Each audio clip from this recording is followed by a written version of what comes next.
Lee Harris Pomeroy, whose architectural touch is visible around New York City in the subway stations he redesigned, the Fulton Mall that he helped to plan in Brooklyn, and the limestone-sheathed Swiss Bank Tower he devised to fit in with nearby landmarks like Rockefeller Center and the flagship store of Saks Fifth Avenue, died on February 18 in Manhattan.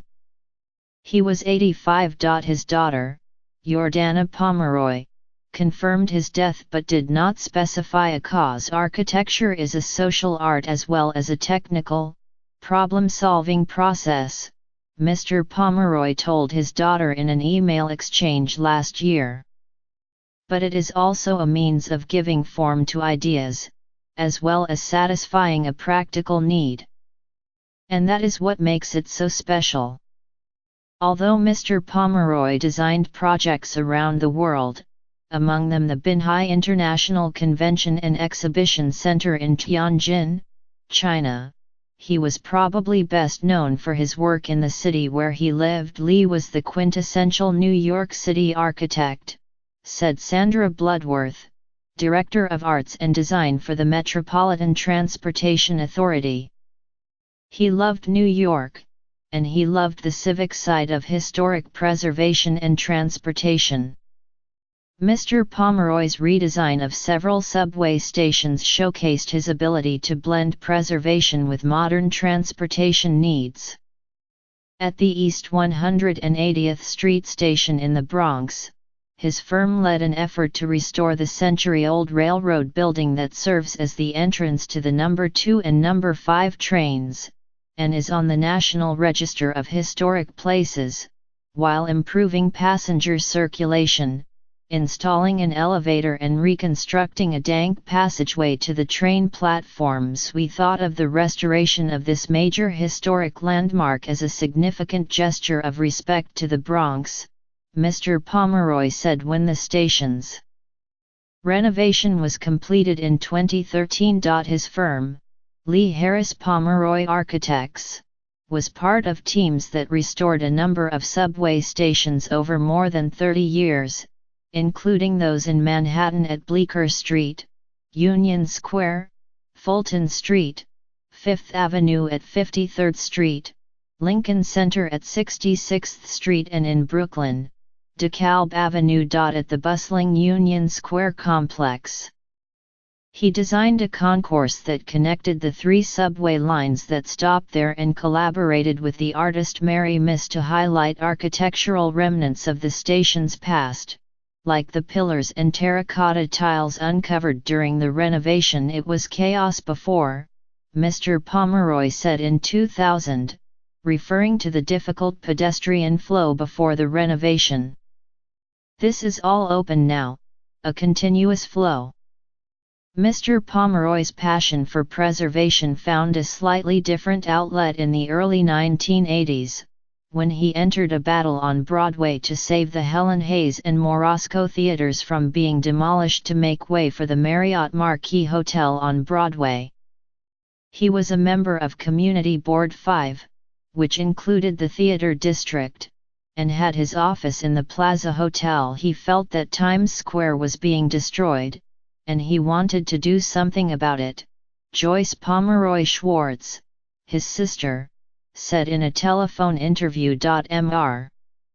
Pomeroy worked with Actors Equity and helped write a report that offered a way to incorporate the theaters in the hotel's design. The campaign failed, but the city soon conferred landmark status on many remaining Broadway theaters to prevent their destruction.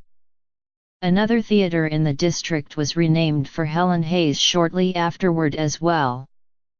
Mr. Pomeroy was born in Brooklyn on November 19, 1932.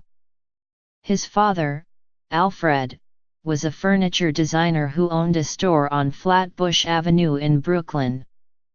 His mother, the former Florence Greenberg, was a homemaker.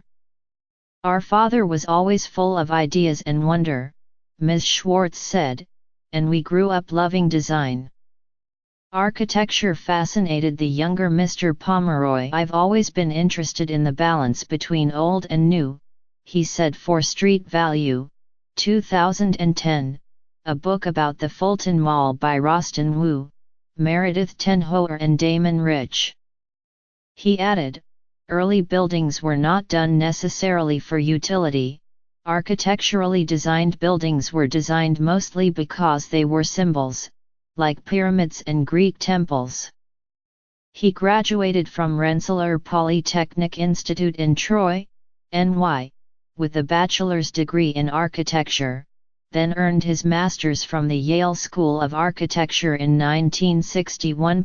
2 years later, his firm Pomeroy, Lebduska Associates, designed the privately financed conversion of a former red brick mint factory in downtown Brooklyn to artists' studios, earning a Progressive Architecture Award for adapting the building ingeniously and sensibly, and with respect for the existing architecture. But the conversion was not completed until 1975. Shortly before the renovation was done, Mr. Pomeroy told The Times that the project had been inspired partly by his father's love of Brooklyn from him. He said, "I inherited an allegiance to the borough and thought this project would help enhance its image."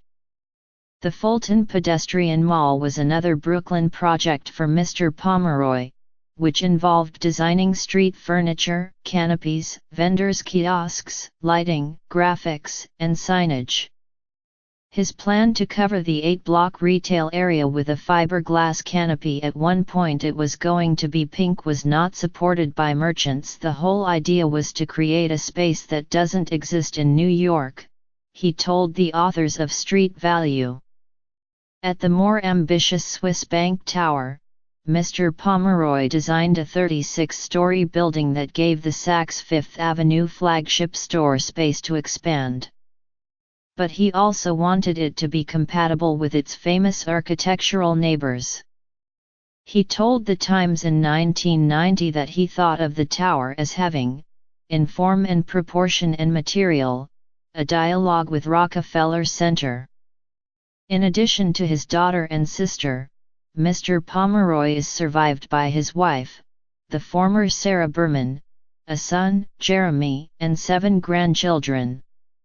Another daughter, Alexandra, died in 2015. Antonio Figueroa, an associate principal at the Pomeroy firm, said Mr. Pomeroy did not have a single, definable style as he moved from projects as diverse as the mid-1980s restoration of Grand Central Terminal to the master planning of a mixed-use development in Bangalore, India, called Skill City, which has not been built. He felt that every project had its own dynamic, and the only style there was had to be a celebration of the context in which the project is done, Mr. Figueroa said.